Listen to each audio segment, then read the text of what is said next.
akufata urafata amafaranga yo akaba utura mu mukigo ukahereza indege utafite 12 ariko se papa magantano muhaye yonyine n'abaye ikibazo tuvuye mu rugo turi ntabwo wibuka yuko tuzagenda gufasha ababaye so ngura abaye nagwaye amafaranga yo gutura mu mukigo nagara kwiruka utanga ababaye gusa nagafata amaboko n'amaguru.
ese wize iki?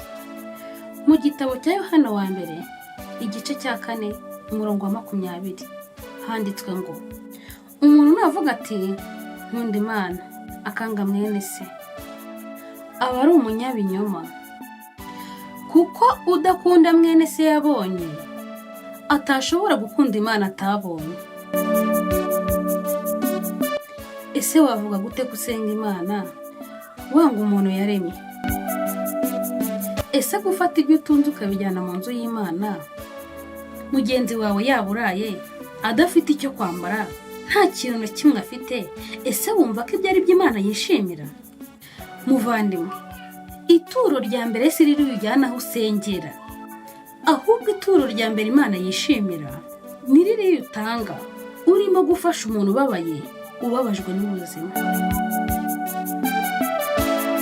Hari benshi bumva ko bazi Imana ari nabo bahagaze neza mu kwemera, ariko wareba ibikorwa byabo n'imirimo yabo ukabona birutwa na babandi tubona ko batazi Imana. Wa wundi wicara ugacira urubanza ngo ntasenga ariko akaba akora imirimo myiza, ashobora kuzabona ijuru, wowe wirirwa usenga amanywa n'ijoro ukazaribura, bitewe n'ibikorwa bibi ukora bidahesheje Imana icyubahiro. Umunyarwanda niwe wavuze ati, igiti ntikimenyekana kubw'izina cyitwa, ahubwo kimenyekana kubw'imbuto cyera. Ese mubaze wowe urimo kunyumva, niba wowe usenga, ni izihe mbuto werera uriya muntu udasenga? Ese wize iki? Ese wize iki koko? Yari Bella wanyu, ikiganiro Ese wize iki nakagaruka. Imana ibahe umugisha.